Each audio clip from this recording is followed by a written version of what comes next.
Hello, reproduction in organism का class हम कर रहे थे। तो इसमें दो टॉपिक्स के बारे में हमें जानना था, लाइफ स्पेन के बारे में और रिप्रोडक्शन के बारे में। तो पिछले वीडियो में मैंने लाइफ स्पेन के बारे में चर्चा किया है। आज रिप्रोडक्शन के बारे में हम स्टडी करेंगे। तो रिप्रोडक्शन क्या होता है? रिप्रोडक्शन एक ऐसा प्रोसेस है।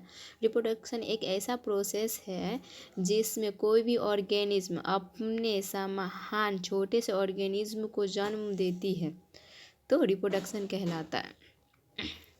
रिप्रोडक्शन के क्या फ़ायदे? रिप्रोडक्शन है ना कि ये फ़ायदे हैं कि यह प्राकृतिक में उनके स्पीसीज़, उस ऑर्गेनिज्म का स्पीसीज़ निरंतर चलता ही रहता है, उन स्पीसीज़ का कभी भी लुप्त नहीं होता है।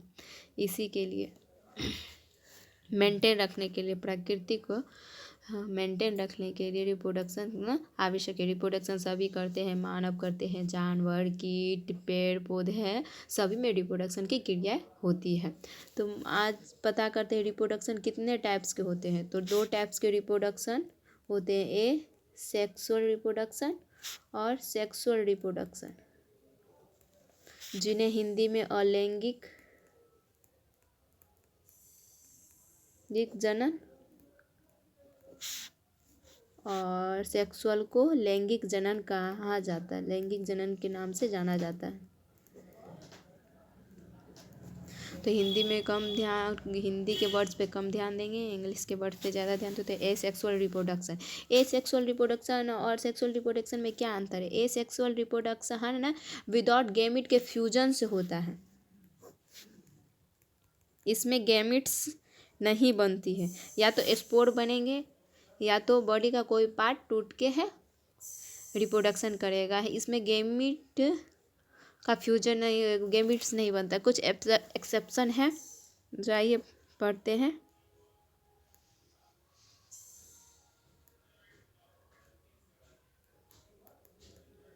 पार्थिनोजेनेसिस,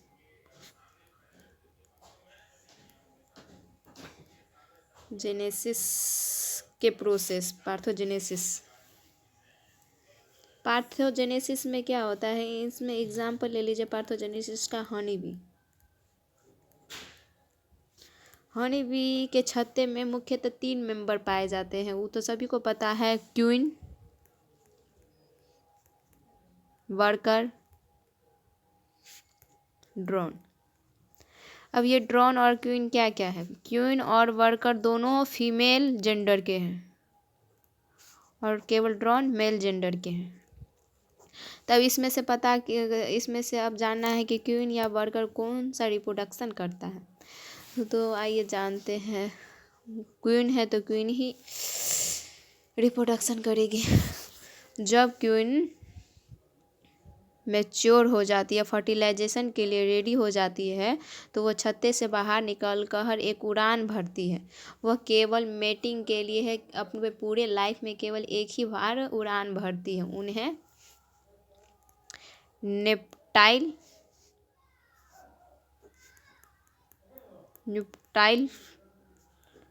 फ्लाइट्स कहते हैं उन उड़ान को।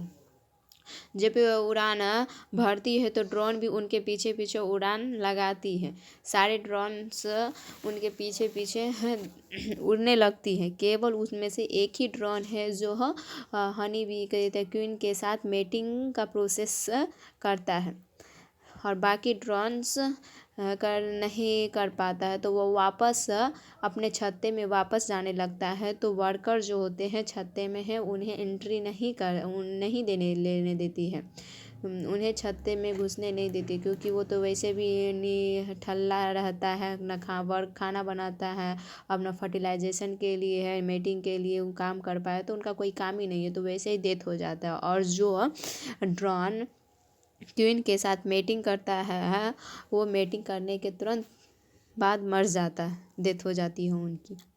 तो अब चलते हैं, मेटिंग की क्रिया हो जाती है और क्वीन पूरी कर लेती है, तो वो अपने छत्ते में वापस आती है और अपने इच्छा के अनुसार, इसमें मेटिंग करने से है वो ड्रोन का स्पर्म अपने शरीर के अंदर स्टोर कर लेती है।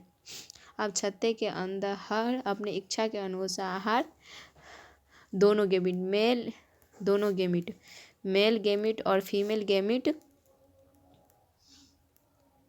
रिलीज करके है गेमिट फ्यूजन करके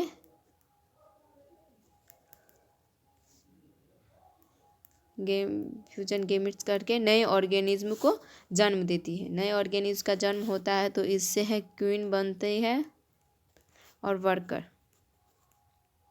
अब तो जितना स्पर्म स्टोर था उनके बॉडी में, उनके साथ एक का फ्यूजन कर, जितना मेल गेमिट्स था उनके साथ फीमेल गेमिट्स फ्यूजन कर गैमिट बनाकर क्वीन और वर्कर को तो जन्म दे देती है। लेकिन जो अब स्पर्म खत्म हो गया है तो वो एग ही रिलीज करती है, क्योंकि उनका केवल काम ही होता है फर्टिलाइजेशन करना, मतलब बच्चे जन्म देना, रिप्रोडक्शन करना। तो अब स्पर्म खत्म हुआ लेकिन वो फिर भी वह काम करती ही रहेगी, रिप्रोडक्शन करती रहेगी। तो वो केवल एग रिलीज करती है, केवल एंड रिलीज करके नए ऑर्गेनिज्म को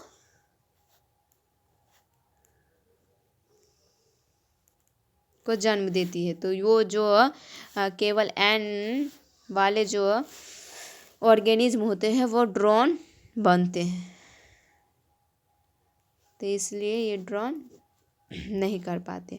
और ऐसे बात यह है कि केवल हनी बी के छत्ते में केवल एक ही क्वीन रहती है और वह केवल एक ही हनी बी रिप्रोडक्शन करती है, जिससे उतने सारे वर्कर या ड्रोन्स पाए जाते हैं। क्वीन्स एक सब्सटेंस छोड़ती है जिससे कोई दूसरा वर्कर क्वीन नहीं बन पाता है। और जब क्वीन की क्षमता कम होने लगती है, वो बूढ़ी हो जाती है, तो वो जैसे सब्सटेंस नहीं छोड़ पाती है कि कोई क्वीन बन पाए, तो वर्कर में से है किसी एक को क्वीन मानकर उन्हें क्वीन समझ लिया जाता है। तो इन्हीं क्रिया को कहते हैं क्वीन से सिंगल एन से ड्रोन बनने की क्रिया को ही पार्थोजेनेसिस कहा जाता है। ठीक ना। तो अब समझ गए हैं कि गैमिट तो बनती है लेकिन विदाउट गैमिट के फ्यूजन से भी ही ऑर्गेनिज्म का जन्म होता है। अब चलते हैं विदाउट गैमिट्स, जिसमें गैमिट बनते ही नहीं, वो कैसे रिप्रोडक्शन करता है। तो ये निम्नलिखित तरीके से रिप्रोडक्शन करते हैं। इसे याद रखने का एक ट्रिक है BBSFV। बीबी का सबसे फेवरेट वेजिटेरियन कौन है। तो बी से बाइनरी फ्यूजन हो गया, बाइनरी फ्यूजन का हिंदी है द्विखंडन।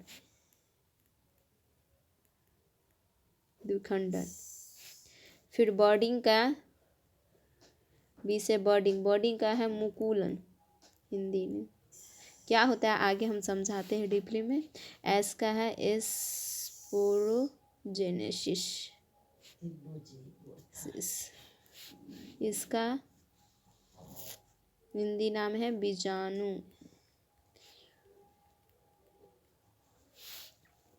बीजाणु द्वारा फ्रेगमेंटेशन।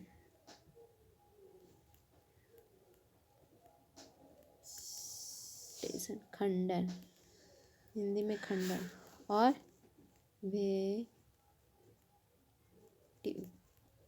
वेजिटेटिव का है कायिक जनन। मैं पहले भी बता चुकी हिंदी व्यंजन, ऐसे मैं तो हिंदी बता दी हूँ कि किसका क्या होता है, चर्चा करेंगे।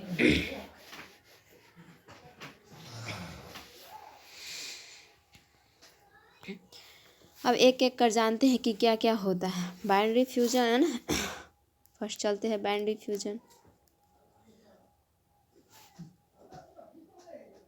कोई ये भूलेगा तो नहीं ने। BBT याद करने का ये है कि हम एसेक्सुअल रिप्रोडक्शन क्या होता है। बीबी का सबसे फेवरेट वेजिटेरियन कौन सा है। बाइनरी फ्यूजन भी 3 टाइप्स के होते हैं। चलिए कौन कौन से होते पता करते। एक हो गया सिंपल बाइनरी फ्यूजन, एक हो गया लॉन्गिट्यूडिनल, एक हो गया ट्रांसवर्स। अब सिंपल, लॉन्गिट्यूडिनल और ट्रांसवर्स बाइनरी फ्यूजन क्या होता है। सिंपल में आपका एग्जाम्पल है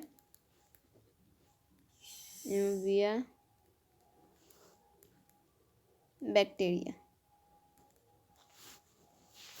ये कैसे क्या होता है, देखिए अमीबिया का स्ट्रक्चर ऐसे होता है, लेकिन जब वह अपना डेवलपमेंट पूरा कर लेता है तो एक अमीबा में एक विकास वृद्धि के बाद उनमें है क्रोमोसोम का डिवीज़न होने लगता है, अपने हैं जेनेटिक मटेरियल में ग्रोथ करने लगता है। ये अपने न्यूक्लियस को ग्रोथ करने लगता है एवं बॉडी में 2 न्यूक्लियस बना लेता है और बाद में 2 डॉटर सेल का निर्माण कर देता है। तो इन्हें बाइनरी फ्यूजन कहते हैं, क्योंकि दोनों बॉडी एक बॉडी 2 अलग अलग टुकड़ों में बट गया, 2 डॉटर सेल में बट गया। ये कहीं से भी टूट सकते हैं, ये कहीं से भी, इनका कोई निश्चित नहीं है किसी लेंथ के व्यू से ही टूटेंगे या ट्रांसफर टूटेंगे या ऐसे। ये रेडिकल कहीं से भी टूट कर 2 डॉटर सेल में बट जाते हैं, इसलिए इसे सिंपल बाइनरी फ्यूजन कहा जाता है। अब लॉन्गिट्यूडनल का एग्जाम्पल है यूग्लिनिया। यूग्लिना में क्या होता है, लेंथ के हिसाब से जान लीजिए लॉन्गिट्यूडनल क्या है। लंबाई के आधार पर जो बॉडी का फ्यूजन होता है उसे लॉन्गिट्यूडनल कहते हैं। जैसे ये हैं, उनके बाद ये 2 बॉडी में लॉन्गिट्यूडनल बॉडी में बढ़ जाते हैं, तो इसे लॉन्गिट्यूडनल बाइनरी फ्यूजन कहा जाता है। फिर ट्रांसवर्स क्या हो गया, ट्रांसवर्स का एग्जाम्पल आपका है पैरामीशियम प्लेनेरिया।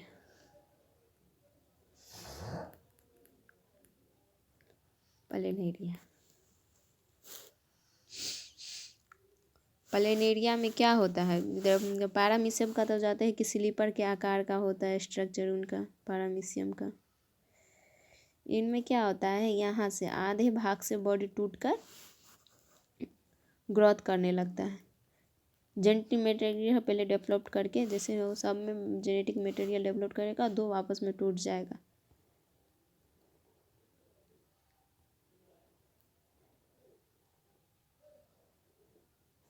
ऐसे करके, तो ऐसे जिस में टूटता है उसे ट्रांसवर्स बाइनरी फ्यूजन कहते हैं। चलिए यहाँ तक किसी को कोई दिक्कत, बाइनरी फ्यूजन सभी को समझ में आ गया है। उनका एग्जाम्पल अच्छे से आप लोग याद रखे रहिएगा कि बाइनरी फ्यूजन में कौन सा है।